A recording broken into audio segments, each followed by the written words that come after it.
¿Cómo les va? Qué gusto que terminen con nosotros una semana más aquí en la UNAM Responde. Y hoy, viernes 15 de mayo, reconocemos la labor de quienes están comprometidos con el desarrollo de las personas desde las infancias a través de la educación. Y en este marco platicaremos de la nueva exposición que se presenta en el Museo UNAM hoy, que tiene que ver además con un aniversario más del ISUE, y el título es Post Escuelas.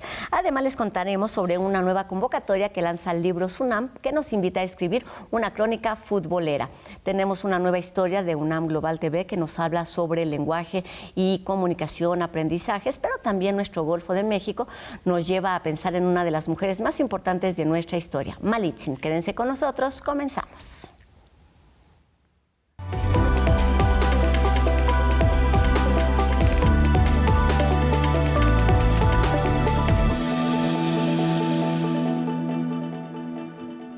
Escuchar los posibles caminos de la educación a partir de las voces de las juventudes latinoamericanas es posible a través de la exposición Post Escuelas, Futuros en Disputa, una muestra que se exhibe en el Museo UNAM hoy y que conmemora el 20 aniversario del Instituto de Investigaciones sobre la Universidad y la Educación.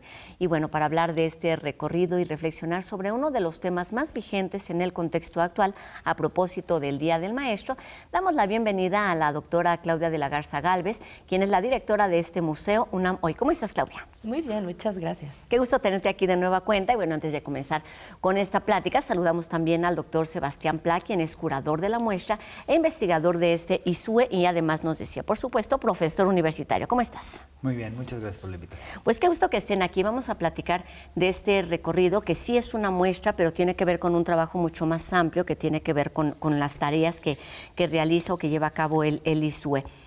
Tiene una pregunta base, que seguirá siendo la escuela tal como la conocemos hoy, el espacio educativo nodal de nuestras sociedades, y me gustaría comenzar por ahí. ¿Lo consideran así, Claudia?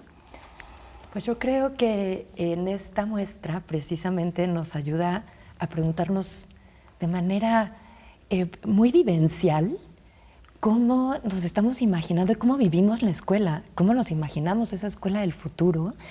Y de pronto es complicado imaginar salirnos de este marco en el que hemos estado viviendo, experimentando la escuela desde siglos, ¿no? Entonces, esta exposición es muy reveladora en cuanto a las tensiones que se dan en la escuela, en la manera en que vivimos nuestras relaciones entre compañeros, entre maestro y estudiantes, entre tecnologías particularmente.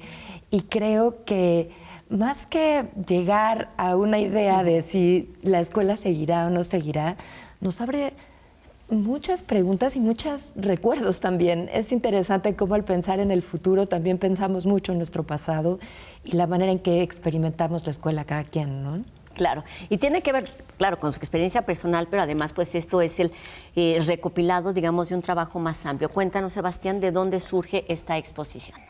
La exposición surge de investigaciones que se han realizado en América Latina o que hemos desarrollado en América Latina sobre cómo conciben los jóvenes de educación media superior, es decir, de prepa, de bachillerato, la escuela del futuro. ¿Qué quieren? ¿Qué desean? ¿A qué le temen?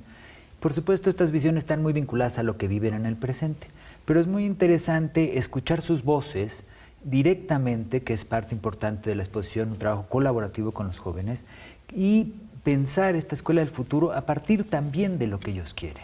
Hoy tenemos muchas coyunturas, momentos de la escuela donde preguntarnos sobre ese futuro cobra muchísima validez, porque hay gente que está promoviendo la desaparición de la escuela, pero lo que podemos ver es que a los jóvenes les gusta la escuela.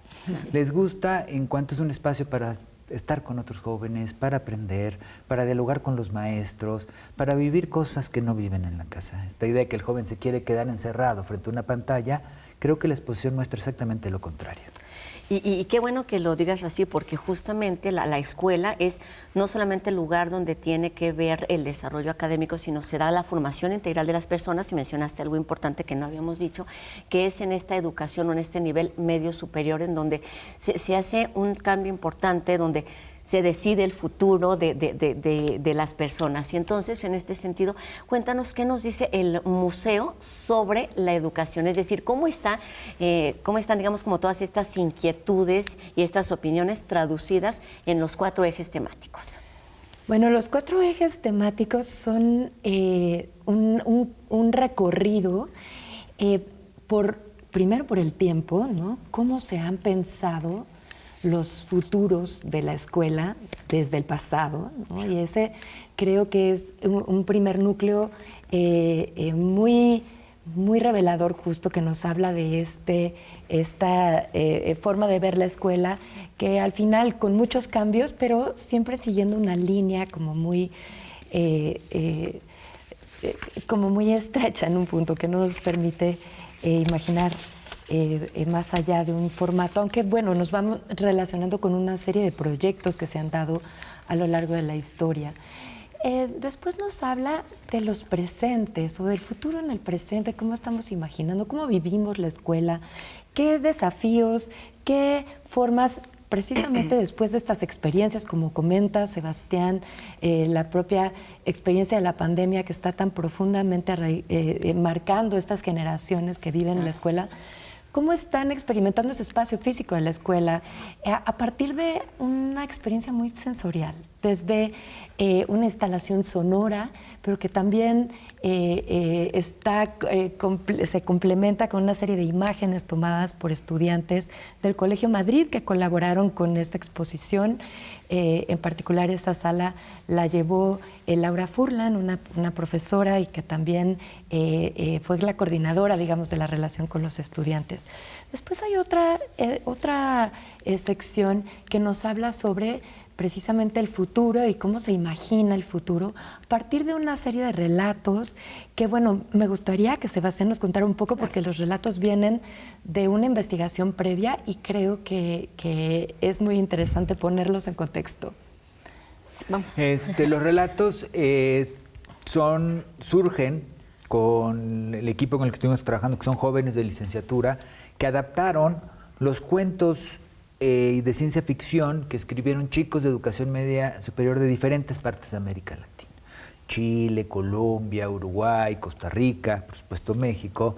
De nuestra universidad estuvieron chicos del CCH Oriente y CCH Sur trabajando, y estas adaptaciones permitieron crear 3 escenarios posibles, ¿no? Unos muy apocalípticos, muy presente la idea apocalíptica en los jóvenes, algunos muy vinculados a las marcas, la idea entre utópica y distópica de una educación exclusiva para cada quien, muy individualizada y personalizada, o algunas también ideas mucho más armónicas, ¿no? Donde la escuela tiene y da esperanza, ¿no? Que es parte importante de la exposición.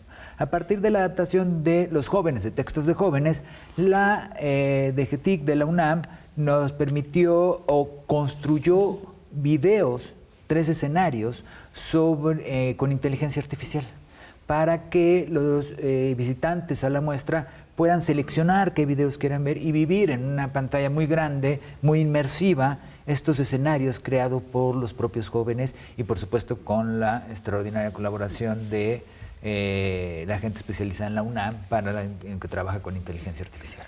Muy bien, y nos faltaba un eje, ¿o no? Ya fueron los 4, que son futuros pasados, vibraciones hacia el futuro, el presente del futuro y futuros fractales. Futuros fractales es ahí conjuga los testimonios de jóvenes de 9 países, en realidad también de México, en distintas zonas de la República, y que hablan de distintos aspectos de cómo imaginan el futuro.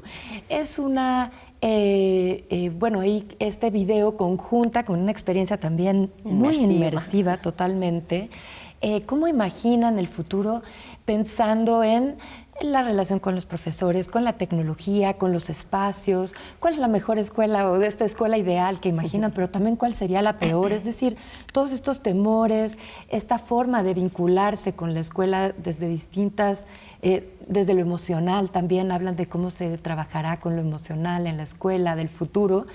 Es fascinante realmente, porque vemos desde los acentos de los estudiantes, vemos como cada quien desde su contexto, estas chicas y chicos están imaginando, están deseando, están pues proponiendo formas de ver la escuela.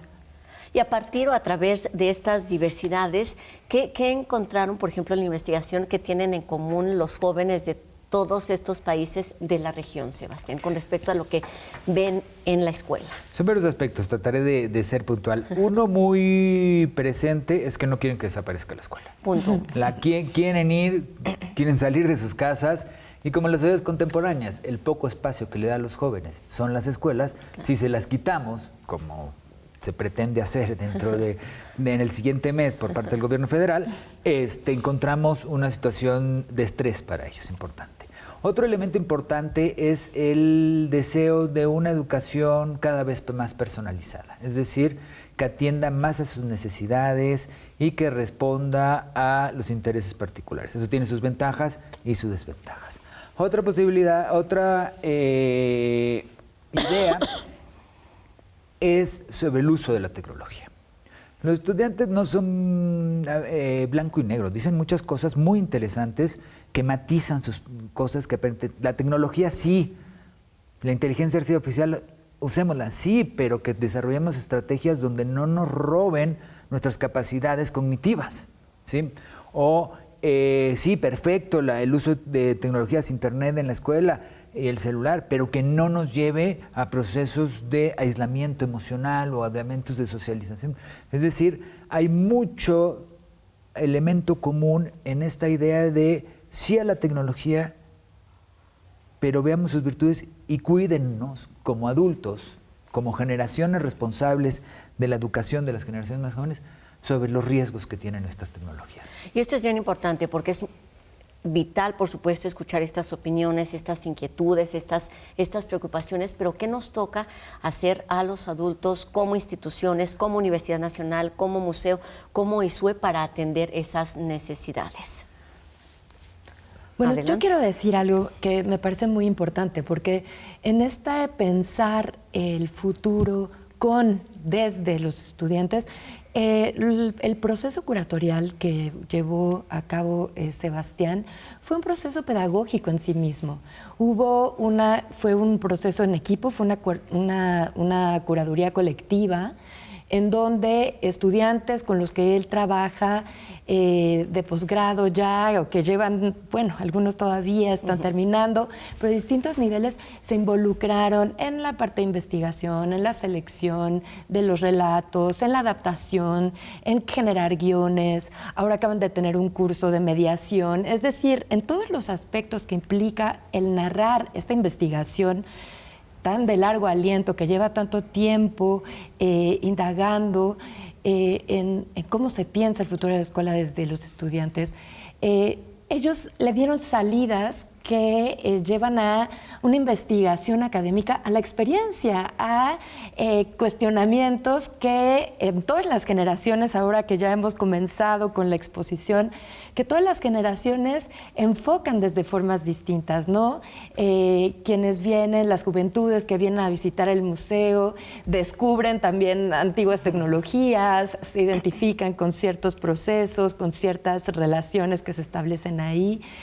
Pero también las personas mayores han encontrado también un espacio de preguntarse hacia dónde va, pero también desde dónde vienen, ¿no? Entonces, creo que es muy importante el proceso pedagógico y creo que esa parte desde el museo de integrar las voces universitarias, no solo como visitantes, sino en todos estos procesos, a mí me parece que es una misión fundamental del museo y que nos ayuda también a pensar otras posibilidades entre instituciones Generar nuevas que generan preguntas, cultura, claro, que sí. generan educación desde formas distintas. De formas ¿no? diferentes. Y algo que no hemos mencionado, bueno, lo decía en la introducción, esta exposición se instala, digamos, en el marco del 20 aniversario del ISUE. Cuéntanos qué es el ISUE, por qué es importante y por qué viene desde aquí esta reflexión tan vigente. Bueno, el ISUE es el instituto dedicado a exclusivamente al estudio de la educación, por supuesto a la historia y la vida académica de nuestra propia universidad. Hay diferentes ramas de la investigación, desde políticas, interculturalidad, perspectivas de género, todas vinculadas a la educación. En el área que yo estoy muy centrado en la cuestión de la escuela, la formación de profesores, el trabajo con los jóvenes, aprendizajes específicos de enseñanza de historia, de geografía, de formación ciudadana.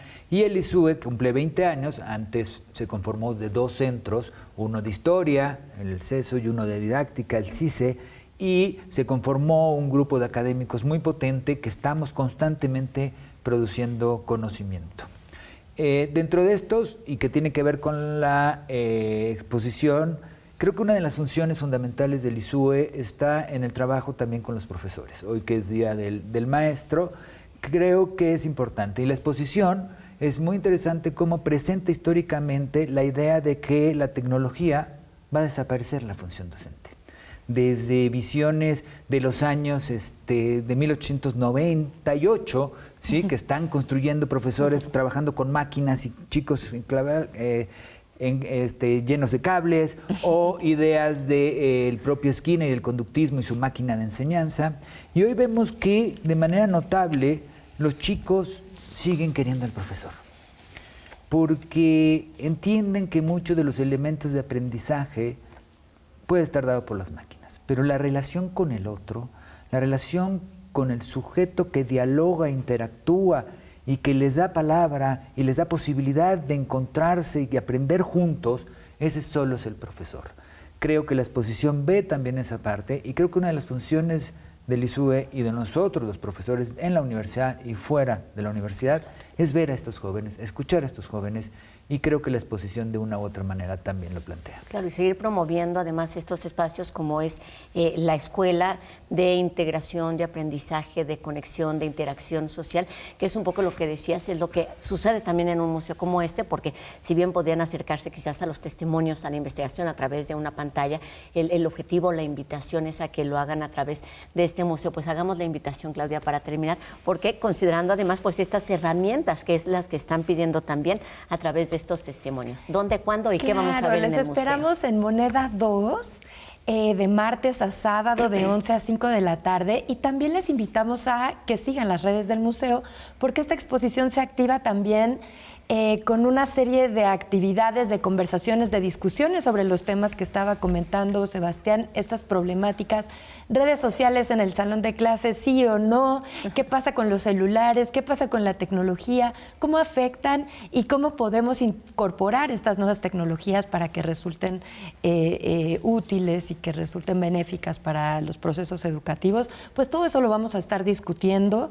Empezamos el 20 de mayo, así que muy pronto les esperamos aquí en el Museo en Moneda 2, en pleno Zócalo de la ciudad, y para que vengan hasta el 3 de octubre va a estar esta exposición. Queda tiempo aquí suficiente para disfrutar de post-escuelas. Post-escuelas, futuros en disputa. ¿Están en disputa estos futuros o qué es lo que están ahí lo que está en liga, digamos, en contrapropuesta con respecto a lo que están diciendo los jóvenes, Sebastián? De hecho, los discursos generalmente nos dicen que no está en disputa, que el futuro ya está aquí, que la tecnología ya está aquí, y esos discursos están muy vinculados a las grandes tecnológicas, ¿sí? Son los discursos de Google, de Meta y de X, de todos estos grupos. Pero lo que podemos ver en la exposición es que hay otras visiones, hay otras ideas, y que justamente la exposición quiere ser esperanzadora en cuanto ubica al estudiante como un sujeto histórico en el que es capaz de construir y luchar por sus futuros sin caer en ese fatalismo tecnológico que nos dice que ya las cosas están dadas y que solo nos queda seguir. La escuela, los jóvenes, la educación son espacios para luchar por futuros mejores, sin lugar a dudas.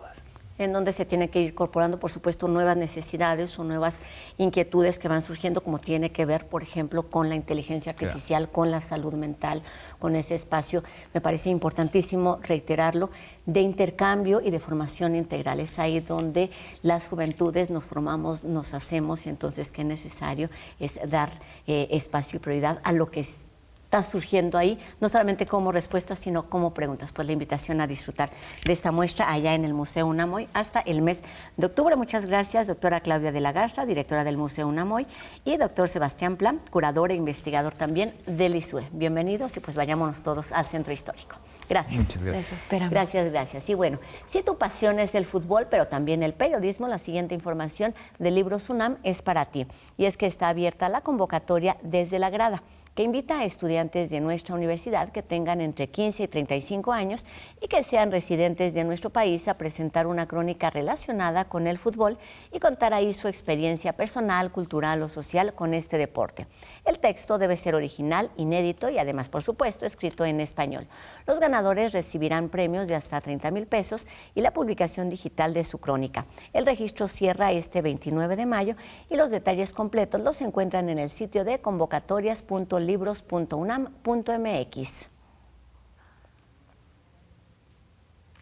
Nuestro Golfo de México nos lleva a conocer parte de la vida de una de las mujeres más importantes y polémicas de nuestra historia, Malitzin.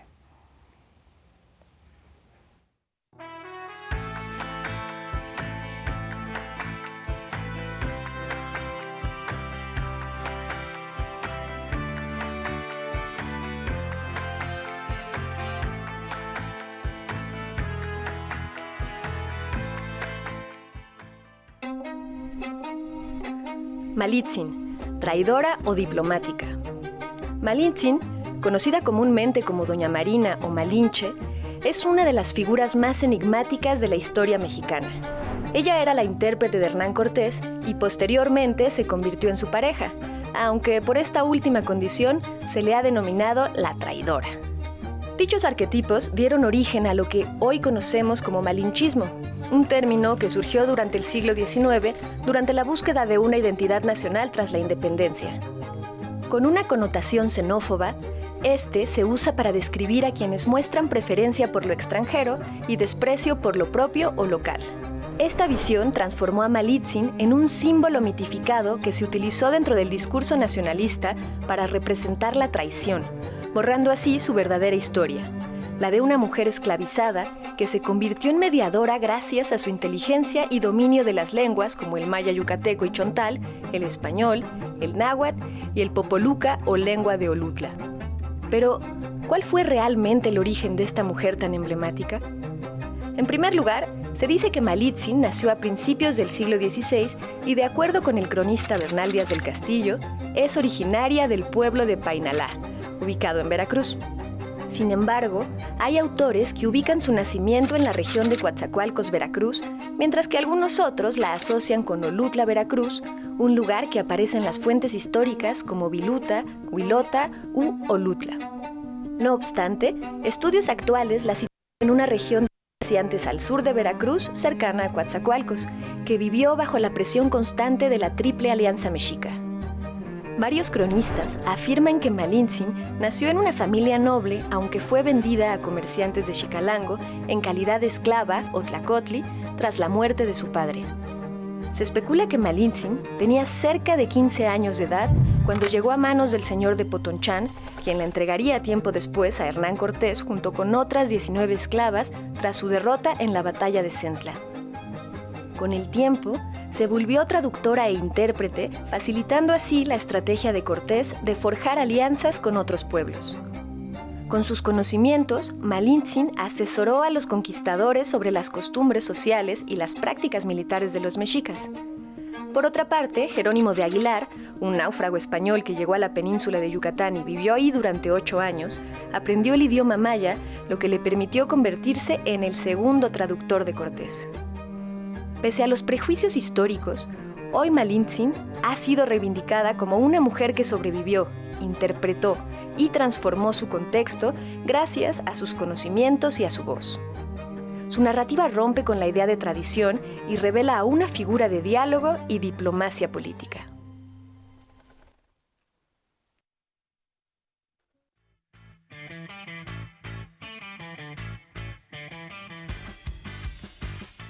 Desde hace más de 2 décadas, la FES Zaragoza implementó un programa que ofrece terapias de lenguaje lúdicas que permite a las personas mejorar temas de comunicación y aprendizaje. Los detalles en UNAM Global TV.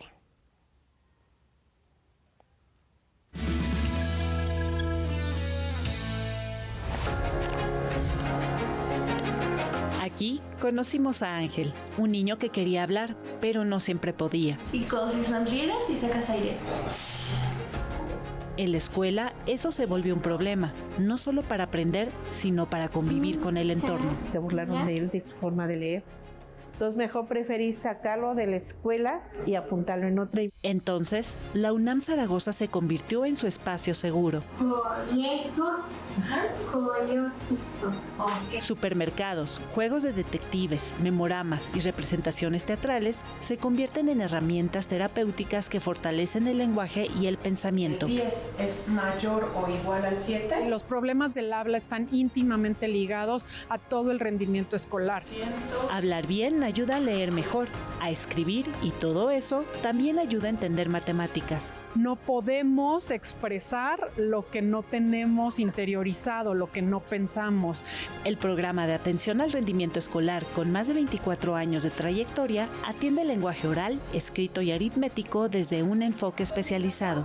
El niño entiende lo que está haciendo y eso lo lleva a creer en él. Atender el lenguaje a tiempo puede cambiar su vida. Ver a mi hija que salió alegre y diciéndome, mamá, es que vi números, mamá, es que mira, me leyeron un cuento. Eso fue lo que me alegró a mí. A veces me habla ya fuerte o me habla rápido y ya se le entiende, ya hasta su risa es diferente. Este servicio, para todo público y de bajo costo, se da en la Clínica Universitaria de Atención a la Salud, Campus 1 de la UNAM Zaragoza.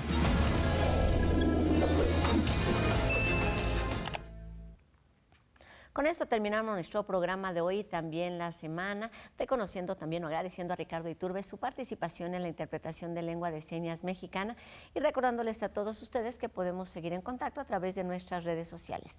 Háganos llegar sus dudas, comentarios y sigamos haciendo juntos la UNAM Responde. Y nos encontramos aquí el próximo lunes, 2:30 de la tarde, por supuesto, en TV UNAM. Que tengan un excelente fin de semana. Mi nombre es Rosa Brizuela. Adiós.